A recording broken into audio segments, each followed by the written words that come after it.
Welcome back to The Bridge on WSAB.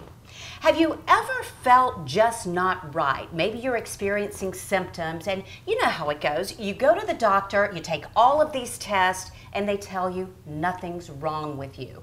Well, that's exactly what we're talking about today because you know you just don't feel normal. Joining me now is best-selling author and doctor, Dr. Deborah Matthew. Thanks so much for joining us, Dr. Matthew. Well, it's so great to be here, and I think this is a really important topic for us to be talking about. You know, 75% of women are going to have some PMS symptoms or some menopausal symptoms, and over 90% of women are going to have some PMS symptoms at some time. So this is a universal problem. I mean, it's something that we all deal with, and we all know that we're going to have to deal with at some point in our lives. And some women go through it easier than others. But there's a lot of help out there that doesn't come in the form of a pill. That's right. You know, Oprah Winfrey, Suzanne Summers, Robin McGraw, Dr. Phil's wife, they've all been very open in talking about their symptoms of hormone problems. And what I see happening a lot is women go into the doctor to complain about their symptoms, but they walk out the door with a prescription for a sleeping pill or an antidepressant when the problem really was a hormone issue.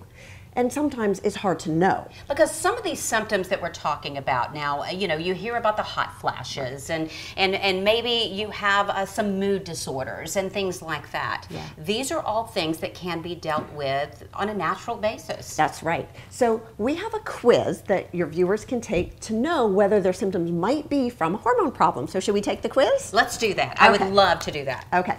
So question number 1. Are you having a hard time getting out of bed in the morning? You know, you want to press the snooze button a couple of times. Question number 2, are you feeling irritable and snapping at your family? Question number 3, are you crashing in the late afternoon? You know, you need some caffeine or something to get you through to supper time.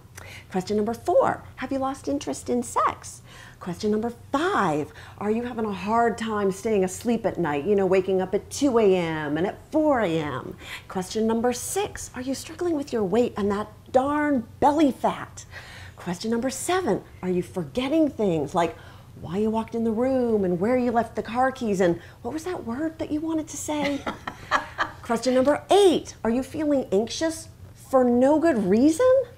Question number 9, are you having more PMS symptoms like bloating and irritability? And question number 10, are you starting to have night sweats and hot flashes? Well, if you answered yes to 2 of these questions, you might have a hormone problem. If you answered yes to 3 or 4 of these questions, you probably do have a hormone problem. And if you answered yes to 5 or more questions, your hormones are almost certainly out of whack. So a lot of viewers watching right now, and if you were saying yes or no to some of those questions, what would you suggest to them if they sat there and thought, wow, I said yes to 5 things? What do they need to do? Well, there are a lot of natural things that we can do to get our hormones back into balance. So I have my 5 top tips for you. So the first one is get more exercise. We all know that just moving makes you feel better. Of course it does. So this is just one more reason to lace up your sneakers, head outside for that walk. The second one is to get more sleep. So we make a lot of these hormones at night while you're sleeping. And if you're not getting a good 7 or 8 hours of sleep, you may not be making the hormones properly. The third one is to eat more broccoli. Now, I've heard a lot about broccoli because, of course, we all know that broccoli is one of those super duper superfoods. It is. It has vitamins, it has nutrients, it has fiber. But what you may not have known is it has certain compounds in it called sulforaphanes that actually help you to metabolize estrogen in a healthier way. So it helps to balance out your hormones and it helps to reduce your risk for breast cancer. So eat more broccoli. Here's the next one. Number 4 is cut out the sugar. Ah, see, and that's so hard for so many people because, you know, sometimes you just want something sweet. So is there something that you go to where if you cut out the sugar, you can go to something natural? You know, if you cut out sugar from your diet, what you'll find is that other foods start tasting more sweet. So blueberries and strawberries and things will taste sweeter and they'll be very satisfying. But the problem with sugar is that sugar drives inflammation and inflammation drives your hormones right out of whack. So I promise anybody will feel better if they get the sugar out of their diet. And the last one we have is to reduce stress. Because they say stress kills. We actually have research to show that women have less hot flashes when they go on vacation. So there are a lot of things that we can do in order to reduce stress. So if we're looking to reduce stress, what are some things that we might want to think about? So there are a lot of things that we can do. We can do breathing exercises, meditation, yoga, but sometimes even some really simple things help. Going outside in nature, petting your dog, watching the goldfish swim around the aquarium, all of those things are relaxing.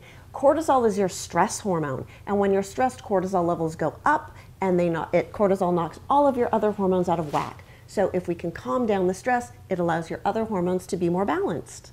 So, Dr. Matthew, why do you feel like so many doctors out there are so quick to give a pill to treat a symptom? Because that's not necessarily the way that you should go these days. Yeah, you know, a lot of doctors are rushed for time. We don't have a lot of time to see patients. Insurance companies will pay for prescriptions, and so that's just what we're trained to do. That's what we know to do. That's what we're used to do. But there are so many other options for how we can actually make ourselves well. And you know, after all, living well is the best medicine. So now you've written a book, you're a best-selling author, you've traveled all over the country and out of the country talking about these issues that we're talking about today. And I want to know, why did you write this book? This is not normal. Yeah, you know, I personally had my own experiences where I wasn't feeling well.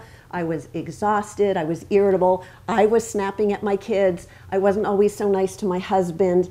And my experience is that I actually read a book by Suzanne Somers talking about natural hormone replacement. And I was I wasn't very willing to read that book because, of course, that's not where doctors want to get their information, right, from Suzanne Somers. But when I read the book, I really saw how the women in the book who were just like me felt so much better, and that opened my mind in order to be willing to think more about natural treatments. And I went and I got myself trained, and I've learned so much since then. But I want other women to know that there is so much that they can do to make themselves well, and they really don't need to be dependent on prescriptions. So a lot of viewers watching right now, if they would like more information on your philosophy and your book, what do they need to do? Yeah. If anybody is interested in more information, they can get a free copy of my book at isityourhormones.com. There's all kinds of quizzes and information so that they can know what they need to do. Thank you so much, Dr. Matthew, for joining us today. It's Thank great you. to see you. It was great to be here.